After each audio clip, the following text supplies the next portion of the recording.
아멘. 수요일 날에는 우리 요한계시록을 계속해서 보고 있어요. 오늘은 요한계시록 지난 수요일에 이어서 13장 두 번째 짐승에 대한 내용인데요. 11절에서 18절까지 우리 교독으로 읽도록 하겠습니다. 요한계시록 13장 11절 제가 먼저 읽습니다. 내가 보매 또 다른 짐승이 땅에서 올라오니 어린 양같이 두 뿔이 있고 용처럼 말을 하더라. 그가 먼저 나온 짐승의 모든 권세를 그 앞에서 행하고 땅과 땅에 사는 자들을 처음 짐승에게 경배하게 하니 곧 죽게 되었던 상처가 나은 자니라. 큰 이적을 행하되 심지어 사람들 앞에서 불이 하늘로부터 땅에 내려오게 하고 짐승 앞에서 받은 바 이적을 행함으로 땅에 거하는 자들을 미혹하며 땅에 거하는 자들에게 이르기를 칼에 상하였다가 살아난 짐승을 위하여 우상을 만들라 하더라. 그가 권세를 받아 그 짐승의 우상에게 생기를 주어 그 짐승의 우상으로 말하게 하고 또 짐승의 우상에게 경배하지 아니하는 자는 몇이든지 다 죽이게 하더라. 그가 모든 자 곧 작은 자나 큰 자나 부자나 가난한 자나 자유인이나 종들에게 그 오른손에나 이마에 표를 받게 하고 누구든지 이 표를 가진 자 외에는 매매를 못하게 하니 이 표는 짐승의 이름이나 그 이름의 수라. 우리 같이 읽습니다. 지혜가 여기 있으니 총명한 자는 그 짐승의 수를 세어보라. 그것은 사람의 수니 그의 수는 666이니라. 아멘. 우리가 12장을 볼 때 마귀인 용이 그 교회 그리고 교회가 낳은 아들, 그러니까 예수님을 상징한다 그랬잖아요. 그 아들을 핍박하고 공격하는 것을 보았습니다. 그 아들이 태어났을 때 하나님이 아들을 하늘로 올려 보내시고 그리고 이 땅 가운데 교회가 남아 있는데 여러분 기억나시죠? 42달 1260일 한때 두때 반때. 이것은 심판의 날이기도 하지만 광야에 있는 하나님의 백성들의 교회를 하나님이 지키시겠다고 하는 날짜이기도 했다. 제가 그렇게 말씀을 드렸습니다. 그리고 13장에 오셔서 지난 수요일 날 기억나세요? 그 용이 교회를 핍박을 했는데 이제 13장에서 그 용은 사단을 상징하잖아요. 그 사단이 어떻게 우리를 시험하고 핍박하고 유혹을 하는지를 이 13장에 보면 이제 구체적으로 보여주고 있단 말입니다. 그래서 어떻게 핍박을 합니까? 우리가 지난주 볼 때 첫 번째 짐승이 어디에서 올라옵니까? 이제 바다에서 올라온단 말이에요. 교회를 핍박하고 교회를 대적하는 마귀의 도구들 이 두 개, 이 사단의 하수인이 원, 오늘은 이제 투에 대해서 살필 것인데 이 사단의 하수인 첫 번째 하수인이 지난 수요일에 우리가 살폈던 내용입니다.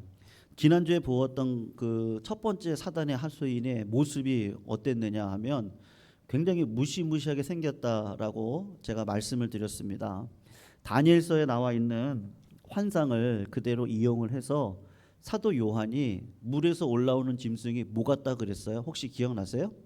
사자 같기도 하고 그 입은 사자의 입이고 그리고 표범 같고 곰 같고 이런 무시무시한 짐승 하나가 바다에서부터 올라왔다. 그리고 그것이 무엇을 상징한다 그랬어요?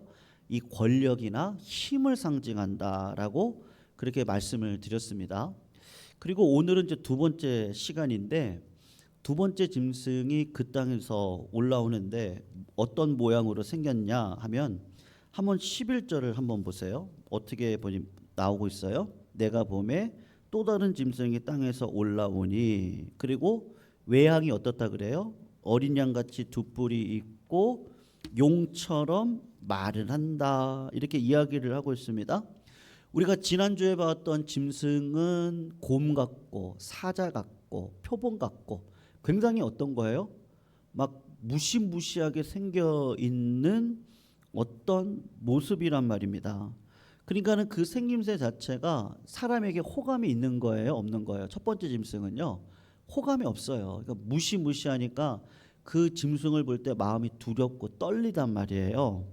그런데 두 번째 올라온 짐승은 어떤 모양이라고 이야기를 하고 있어요? 그러니까 순한 양같이 생겼다고 그래요. 그러니까 두 뿔이 나져 있고요. 그러니까 어떤 모습이냐? 어린 양같이 생겼는데 똑같은 도구란 말이에요. 똑같은 마귀의 도구고 사단의 도구인데 한 놈은 우락부락하게 생겼고, 그리고 오늘 올라오고 있는 이 짐승의 모습은 굉장히 어린 양처럼 생겼는데, 그 어린 양처럼 생겼는데 특징이 11절에 보면 뭐라고 얘기하고 있어요? 뭐처럼 말을 한다고요? 용처럼 말을 한다라고 이야기를 하고 있단 말이죠. 그러니까는 용처럼 말을 한다는 게 뭘까? 두 가지로 생각을 할 수가 있는데, 첫 번째로는 어떻다는 뜻이겠어요? 생긴 거랑은 다르네. 그렇게 생각할 수 있겠죠. 생긴 거는 양처럼 생겼는데 말하는 거는 어떻게 말을 하는 거예요? 용처럼 말을 한단 말이에요. 그리고 두 번째로 생각할 수 있는 게 뭐겠어요? 생긴 거는 어린 양처럼 생겼고 순하게 생겼는데 그의 마음 가운데 뭐가 들어가 있는 거예요? 거짓이 들어가 있는 거예요. 예. 여러분, 용의 특징이 뭐죠? 용은 사단이라고 얘기하잖아요. 사단의 특징은 뭐라 그래요? 예수님이 뭐라 그랬습니까? 거짓의 아비다. 예, 모든 거짓을 총칭하면 누구라고 이야기하냐? 이 마귀인데 그 마귀 용을 상징하고 있단 말이죠. 그래서 마태복음 7장에 보면은 주님이 산상수훈에서 하신 말씀 가운데 제자들한테 이렇게 이야기를 하시거든요. 너희가 거짓 선지자들을 삼가라. 그러면서 하는 얘기가 뭐냐면 예수님이 이렇게 얘기하신 거 똑같아요. 양의 옷을 입었어요. 그리고 너희들한테 나오는데 노략질하는 일이라고 이야기를 하고 있단 말이에요.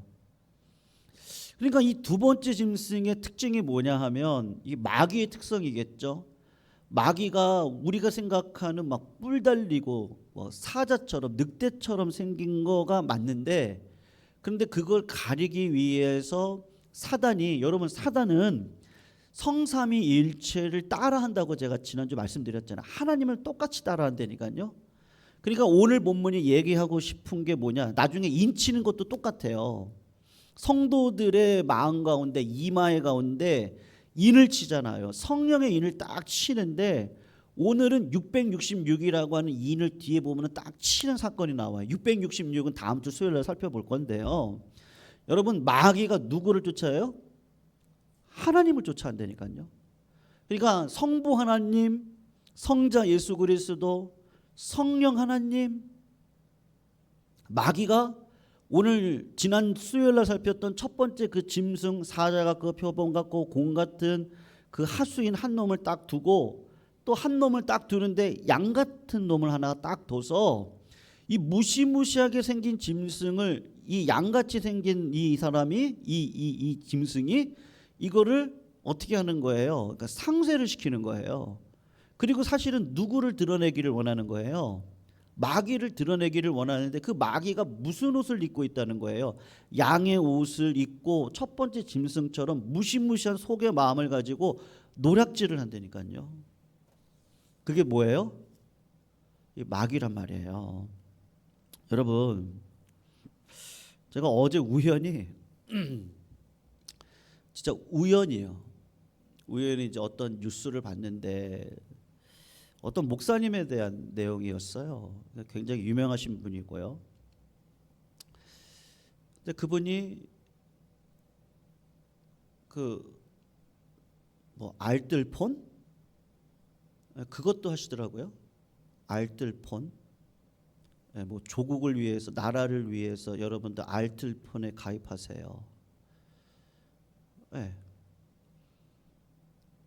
그래서 알들폰 그 사업자가 누군가 이렇게 봤더니 그분의 따님이에요. 제가 다 기억이 나진 않는데, 그리고 또 뭐가 있었거든요. 뭐 6가지가 있더라고요. 예, 그 6가지 항목에 그러니까는 애국팔이를 하면서 그 아들이 전도사인데 그 후임이거든요. 그 교회 어디 사는지 압니까? 예, 주상복합 아주 굉장히 좋은 아파트에 살더라고요. 그래서 제가 이제 진짜 우연히 봤거든요. 우연히 어제 이제 말씀 준비하다가 이제 신문 기사를 이렇게 보다가 보니까 우연히 봤는데 그런 거예요. 그래서 야, 어떻게 보면 이렇게 이 말씀하고 똑같지? 양의 옷을 입고 예, 애국팔이를 하면서, 그리고 이렇게 봤더니만 그 물론 정치하려면 돈이 필요하겠죠. 예, 그게 뭐 불가불의 법칙 맞습니다만, 예, 이렇게 보니까 누구 배를 이렇게 하고 있는 거예요. 예, 사실은 보니까요. 예, 물론 뭐 사업을 하려면 뭐 누구를 믿겠어요. 예, 가족을 갖다가 세워놓는 게 최고이기는 하겠지만 근데 그냥 이렇게 순진하게 왔던 분들이 그것을 이렇게 이용을 당하고 난 다음에 이제 거기서 이제 어떤 분이 나와서 그런 얘기를 하더라고요. 예, 그냥 애국을 그 명목으로 삼아서 장사꾼 입디다 그분은 그냥 장사꾼 입디다 그렇게 이야기를 하시더라고요. 그래서 이제 좀 굉장히 좀 뭐 그런데요. 그냥 제가 객관적으로 봤을 때 이건 뭐 순수하지는 않구나 그런 생각이 들더라고요. 여러분, 우리가 그 마귀의 속성을 굉장히 조심하셔야 되거든요. 오늘 여러분 마귀가 하는 일들이 역사가 없지가 않아요. 굉장히 큰 역사들이 많거든요. 그 왜냐하면 이제 한번 12절을 한번 봐보시면 이제 이렇게 이야기를 한단 말이에요. 그가 먼저 나온 짐승의 모든 권세를, 먼저 나온 짐승은 누구겠어요? 첫 번째 짐승, 곰처럼 생기고 사자처럼, 그 다음에 표범과 같이 생긴 첫 번째 하수인, 그걸 얘기하거든요. 모든 권세를 그 앞에서 행하고 땅에 사는 자들을 처음 짐승에게, 누구에게 경배하게 한다고요? 이게 이놈이 두 번째 짐승에 나와가지고 지금 누구를 경배하게 하냐면 그 첫 번째 짐승에게 경배를 하도록 시킨단 말이에요. 그랬더니 그 첫 번째 짐승이 어떤 짐승이었어요? 특징이 나오잖아요. 12절 마지막 절에 보면 이게 큰 이적이거든요. 죽게 되었던 상처가 어떻게 된 자라고요? 나았던 자라고 이야기를 한단 말이에요. 그러면서 13절에 보면 첫 번째 짐승의 능력이 나타나는데 큰 이적을 행하되 심지어 사람들 앞에서 불이 하늘로부터 땅에 내려오게 하고, 이렇게 이야기를 하죠. 그리고 14절을 보시면 짐승 앞에서 받은 바 이적을 행함으로 땅에 거하는 자들을 미혹하여 땅에 거하는 자들에게 이르기를 칼에 상하였다가 살아난 짐승을 위하여 우상을 만들라 하더라. 이걸 누가 하고 있는 거예요? 두 번째 짐승이 첫 번째 짐승을 경배를 시키는데 어떤 방식으로 시키느냐 하면요, 기적을 이제 행하고 죽었다가 살아났던 첫 번째 짐승의 어떤 그런 좀 어마어마한 모습을 보면서 사람들의 마음을 미혹시켜서 첫 번째 짐승에게 마음이 가도록 이렇게 하는 거란 말이에요. 왜냐하면 첫 번째 짐승은 어떻게 생겼으니까요, 무시무시하게 생겼잖아요. 그러니까 사람들이 가겠어요? 그러니까 첫 번째 짐승에게 갈 수 있도록 두 번째 짐승이 하는 역할이 뭐냐? 삼위 하나님의 역할인데, 성령님이 우리를 예수께 인도하듯이 두 번째 짐승이 하는 역할이 뭐냐? 아주 온화한 모습으로 와가지고 가머니설로 이 사람이 대단한 사람이라고 아주 쏙 정신을 빼놓게 하고, 그리고 그 사람을 경배하게끔 하도록 이끌어가는 게 누구냐 하면 두 번째 짐승이 하는 거란 말이에요. 여러분, 마술 아시죠? 마술. 지금 마술이 우리나라에서도 프로그램으로도, 정식 프로그램에도 나와서 마술 때문에 눈물도 흘리고 마술 때문에 감동도 하고 마술 때문에 놀라기도 하고 막 그러거든요. 여러분, 마술은 진짜예요, 가짜예요? 네? 진짜예요, 가짜예요? 진짜 같기도 하고 가짜 같기도 하고 지금 막 가짜잖아요. 그거 다 전부 다 가짜예요. 마술 다 그거. 네, 그거 다 눈속임이잖아요. 다 눈속임이고 아주 교묘하게 사람을 속이는 거잖아요. 숟가락, 저희 때 초등학교 때는 유리겔라 막 숟가락이 막 휘어요. 예. 그리고 어떤 사람이 공간을 이동하고 막 3m를 올라갔다가 내려가고, 그거 다 진짜예요, 가짜예요? 가짜예요. 그런데 그것 때문에 사람들의 마음이 막 이렇게 막 움직인단 말이에요. 여러분, 그것도 그렇고 성도님, 우리가 좀 착각하는 게 뭐냐면요, 이런 것도 있어요. 예. 마귀는 그거를 잘 이용하거든요. 여러분, 내가 성경 말씀을 읽었어요. 그리고 내가 어떤 경건서적을 읽었어요. 그랬을 때 그 경건서적에 나오는 그 말씀의 깊이를 막 깨달아가는 거예요. 말씀의 깊이, 그러니까 하나님의 말씀을 읽을 때, 야, 이 말씀이 이런 거구나라고 깨달아간단 말이에요. 그럴 때 그게 우리의 진짜 실력이에요?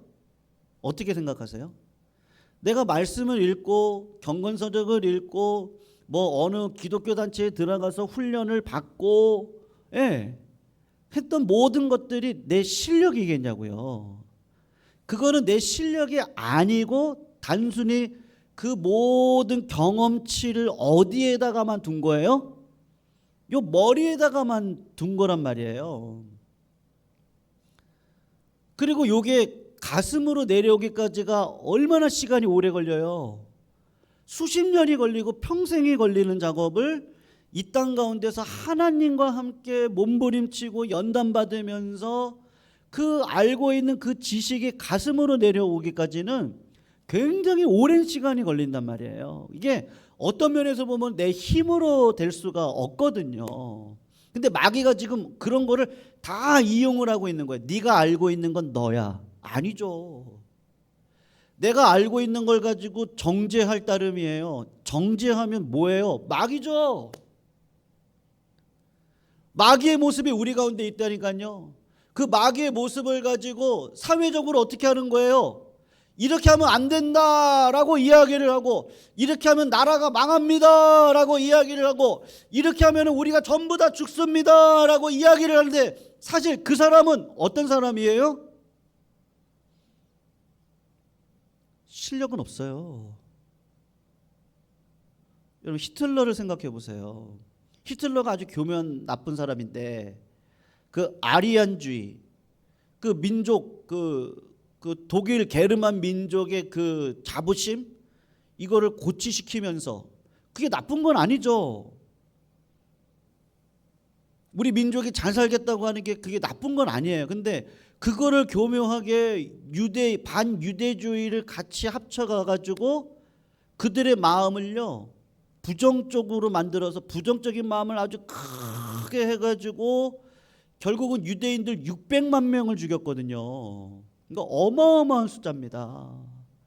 그걸 통해서 세계 대전을 2번이나 일으키고 결국은 독일이 패망하는 자리로 가는데, 여러분, 아리안주의가 뭐가 나빠요? 우리 민족주의가 나빠요? 나쁜 건 아니에요. 나라를 살린다는 게 나쁜 거예요? 그렇지 않죠. 애국주의가 왜 나쁘겠어요? 근데 알고 봤더니 그 뒤안길에 보니까 뭐를 숭배하고 있는 거예요? 돈이요, 돈. 결국에는 뭐야, 돈이었네. 결국에는 뭐예요? 결국에는 뭐예요? 자기 가족이네 그냥. 아까 제가 말씀드렸던 그 알뜰폰 그분 따님이 하고 계시고 뭐지? 뭐예요? 그러니까 여러분 두 번째 짐승의 특징이 뭐냐? 그런 말로 다 현혹을 하는 거예요. 그러니까 여러분 마귀의 특징이 뭐예요? 마귀랑 얘기를 하면 어떤 특징이 있죠? 굉장히 말을 잘해요. 근데 뭐가 없냐 하면 실체가 없어요. 그게 무슨 말이냐면요. 내가 이런 사람이라고, 나는 이런 복을 받았다고, 그리고 나는 뭐 예를 들면 뭐 하나님의 사람이라고 그렇게 얘기를 하는데 그 지금 현재의 모습은 어떠냐?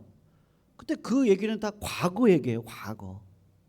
과거에 이랬고 그래서 이랬었고 나는 이렇고 뭐 이래요. 근데 현재의 삶의 실체는 없단 말이에요. 그러니까 바리새인들이 딱 그런 형국이거든요. 바리새인들이 맞아요. 과거에 하나님을 섬겼고 뭐 지금도 섬기는 거 맞아요. 그러면 신앙이라는 게 성장이 있어야 되잖아요. 근데 성장이 어느 순간 바리새인들이 멈췄어요. 하나님을 사랑하고 내 이웃을 내 몸같이 사랑하는 그 자리까지 가야 되는데 바리새인들은 내가 가지고 있는 축복이 너무 크다 보니까 하나님 주신 건데 이걸 가지고 소유하고 집착하고 그리고 어떻게 하는 거예요? 우리 것으로만 삼고 이렇게 하기를 소원했지 그 다음 하나님께서 주시고자 하는 그거를 가지고 주님의 나라와 의를 위해서 살아라 라고 하는 그 자리까지는 안 간단 말이에요. 왜 안 가요? 왜 그런 거예요? 눈이 먼 거죠. 귀가 안 들려요. 어느 순간 하나님께서 주셨던 그것이 하나님을 압도하기 시작을 하는 거예요. 결국은 뭐죠? 우상숭배잖아요. 두 번째 짐승이 와가지고 그거를 이렇게 교묘하게 바꾸는 거예요. 나라를 살리는 거 맞죠. 우리가 애국해야 되고요. 물질이 필요하죠. 물질이 있어야 많은 백성들을 섬길 수 있고 나라를 올바로 세우는 일에 쓰임 받을 수도 있겠죠. 뭐 여러 가지가 다 있을 거예요. 근데 그것이 하나님의 나라를 위해서 진정으로 쓰임 받는 일입니까? 라고 했을 때 실체가 없을 수가 있잖아요. 그게 지금 바리새인들이었고 지금 두 번째 짐승이 결국은 그 모든 일들을 통해서 누구를 경배하도록 하는 거예요. 알고 봤더니 첫 번째 짐승을 경배하도록 그렇게 하고 있는 거란 말이에요. 여러분 이적이 없나요? 이적이 있죠. 막 큰 역사가 일어나고 사람들이 모이고 뭔가 힘이 생기고 막 그런단 말이에요. 근데 그거에 현혹되어 가지고 거기에 들어가서 보니까 이용당하고 결국은 누구를 섬기는 거예요? 거짓 선지자들을 섬기고 미혹되어지고 결국은 그들을 따라서 지옥의 길로 똑같이 걸어가고 있는 그 형상을 하기 위해서 마귀가 어떻게 하냐? 무시무시하게 하는 방법이 아니라 두 번째 짐승처럼 현혹을 시키고 감미로운 말을 하고 근데 알고 봤더니 이게 다 저 우상을 섬기는 자리로 가도록 나를 끌어가고 있단 말이에요. 여러분 두 번째 짐승은 누구냐? 이게 이제 16장 그리고 요한계시록 19장 20장에 가면은 거짓 선지자라고 나왔거든요. 근데 마태복음 24장에 보면 마지막 때에 나타나는 몇 가지 징조들을 예수님이 얘기하시는데 거기에 이렇게 얘기를 했어요. 거짓 그리스도들과 그죠? 거짓 그리스도들은 누구겠어요? 첫 번째 짐승들이겠죠. 그죠? 그리고 그 거짓 그리스도들을 옆에서 보좌하는 거짓 선지자들이 일어나 이렇게 얘기를 하는 거예요. 거짓 그리스도들과 거짓 선지자들은 결국은 누구의 종들이에요? 용, 마귀의 종이잖아요. 그러니까 이미 마귀는 있고, 그리고 예수님이 마지막 징조 가운데 똑같이 지금 얘기를 하는 거예요. 거짓 그리스도들과 거짓 선지자들이 일어나 큰 표적과 기사를 보이어 할 수만 있으면 택하신 자들을 어떻게 한다고요? 미혹한다. 이렇게 이야기를 하는 거예요. 그러니까 깜빡 속인다니까요. 깜빡 속이는 거예요.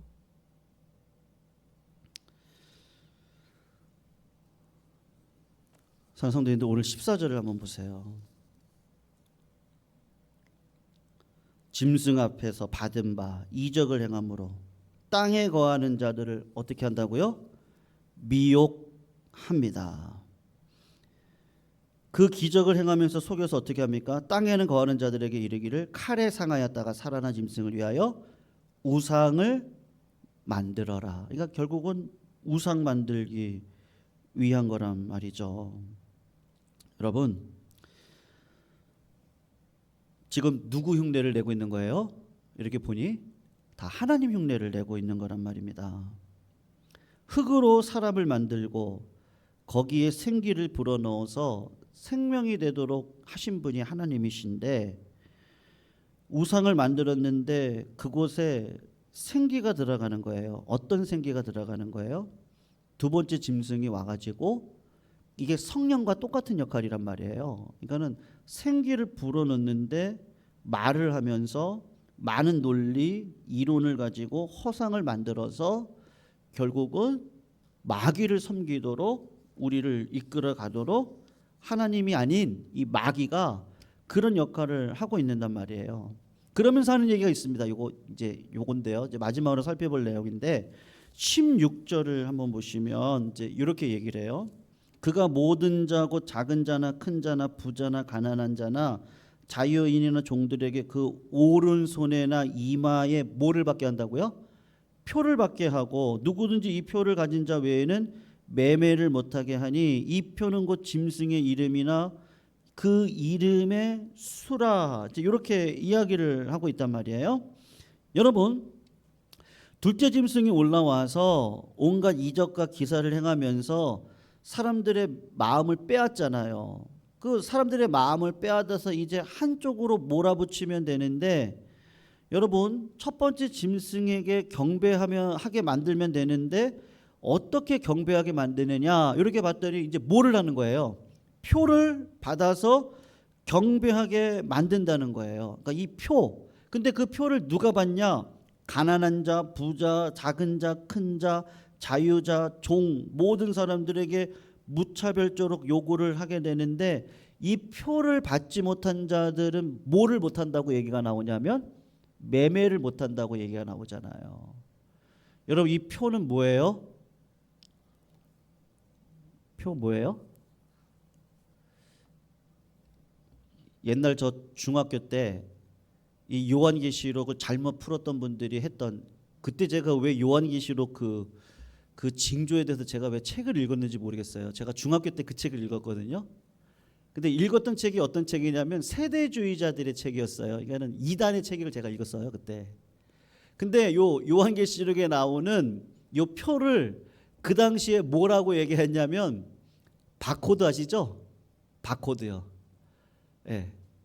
여러분 저기 홈마트 이런 데 가면은 이게 물건을 사면 그 여자분들이 이게 띡 찍잖아요. 띡 찍으면 가격이 탁 뜨잖아요. 근데 그 띡하고 찍는 게 뭐죠? 바코드잖아요, 바코드.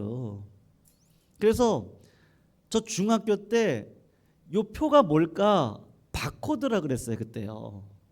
네. 그래서 그때 세대주의자들이, 제 친구 중에 하나가 세대주의자였거든요. 그 가족이 어떻게 했는지 아십니까? 온갖 재산을 다 팔아가지고 저 바코드를 찍고 이 땅 가운데 생활을 하면 마귀의 표를 받은 거기 때문에 우리는 구원 못 받는다고 생각을 해서 이분들이 다 재산을 팔아가지고 부모님들이 자식을 데리고 어디로 올라가냐면 산으로 올라갔어요. 기도원으로요. 근데 그 기도원으로 올라갔는데 그게 알고 보니까 신앙촌이었고, 신앙촌도 뭐예요? 장사해요. 바코드 딱 찍어가지고 장사하고 있었어요. 예. 알고 봤더니 뭐 하고 있는 거예요? 그 바코드 얘기하면서 교인들의 돈을 쭉 빼가지고 자기들 먹고 사는 거예요. 1992년도에 그 휴거 운동이 일어났었잖아요. 예. 그래도 이장림 목사, 그분이 그 1992년 10월 28일 날 휴거할 거라고 그랬어요. 예. 그래가지고 많은 사람들이요 그날을 기다렸어요. 그러니까 기독교 신자들 가운데도 그 이단으로 빠졌던 분들이 많이 계셨거든요. 근데 그 이장림 목사님은 뭐를 하고 있었는지 아십니까? 그때 휴거해야 되는데 뒤에서 주식 사고 있었어요. 주식이요. 예. 휴거가 뭐예요? 그분들이 얘기하는 게 똑같아요. 이거예요, 이거. 그분들이 했던 얘기가 바코드 얘기를 했어요. 우리는 어차피 이 땅 가운데 바코드를 받아가지고 그 상업적인 삶을 살아가다 보면 그 마귀의 자식일 수밖에 없다. 근데 그런 얘기를 하면서 빨리 이 땅을 벗어나야 되는데 우리가 날짜를 쭉 계산해 봤더니 10월 28일이더라. 하나님이 요때 예수님을 재림케 하시더라. 그래가지고 많은 사람들이 거기에 희망을 붙들고 막 했는데 그날 왔어요, 안 왔어요? 그날 안 왔으니까 우리가 여기 있죠. 나라가 얼마나 혼란스러운지 어떤 여학생은 자살을 했고 어떤 군인들은 탈영을 했고 학생들은 학교를 안 가기 시작했고 주부들은 집안일을 내동댕이 치고 그리고 교회에 가서 기도를 하기 시작을 했고 일상적인 삶이 다 무너진 거예요. 지금도 이거를 아직도 바코드로 믿고 계시는 분들이 계세요. 그리고 더 변형이 됐어요. 바코드가 아니라 지금 뭐라고 얘기하는지 아십니까? 여기 한 4, 5년 전에 코로나 한창일 때 왜? 그때 여기다가 칩을 집어넣는다 그랬어요. 사람들한테. 미국에서 지금 그 일을 하고 있다고. 칩을 집어넣는다고. 그게 요거 표라고. 여러분 맞아요? 틀려요? 아니에요. 자꾸 거짓 선지자들이 그 세상이 돌아가는 그것들을 다 이용을 해서 결국은 누구 잘 먹고 잘 살라고 하는 거예요? 여러분 꼭 목회자라고만 생각하지 마세요. 예.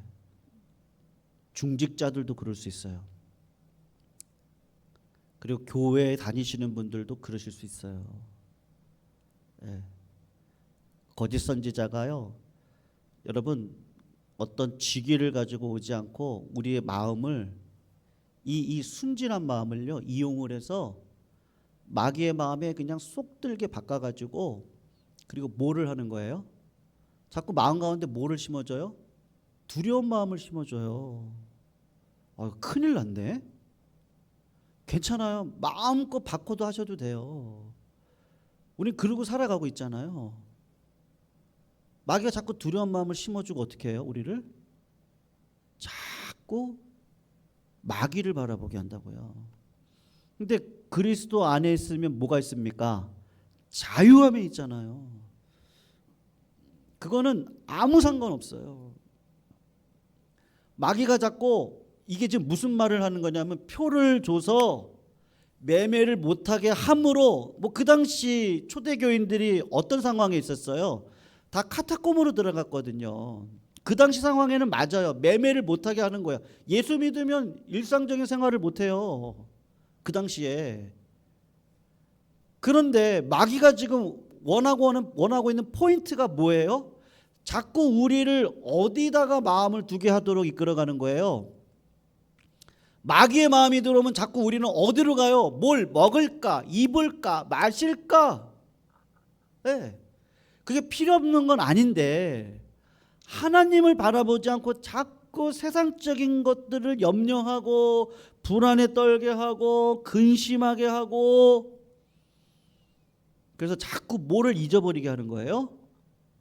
하나님을 잊어버리게 하고 예수 그리스도의 그 십자가 보혈의 능력이 얼마나 크고 놀라운지, 그 십자가 보혈의 공로를 통해서 하나님이 나를 끝까지 사랑하시고 지켜주신다고 하는 것, 그리고 죄를 이길 수 있는 성령의 능력을 주셔서 이 땅 가운데 하나님의 나라를 이루고 살아갈 수 있는 그 부요함이 무엇인지를 보여줄 수 있는데, 마귀가 자꾸 이 표를 받게 해서 이거 없으면 안 돼. 그 표가 뭐겠어요? 학위 없으면 안 돼. 돈 없으면 안 돼. 직장 없으면 안 돼. 다 필요한 거 맞죠. 근데 자꾸 표, 그 매매, 어떻게 살까? 그걸 가지고 어떻게 하는 거예요? 마음을 하나님께 올려드리지 못하고 자꾸 세상 것에 마음에 두게 함으로 뒤에 있는 용은, 야, 잘됐다, 잘하고 있구나. 누가요?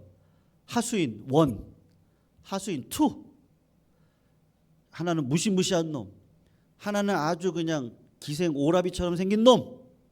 두 놈이 합쳐져 가지고, 한 놈은 그냥 말로 호리고 한 놈은 권세를 갖고 물질을 갖고 막 흔들어대고, 그러면서 하나님 바라보지 못하게 하고 누구 바라보게 하는 거예요? 마귀 바라보게 하는 거예요. 그게 마귀의 전략이라고 지금 요한계시록 13장은 이야기를 하고 있는 거예요.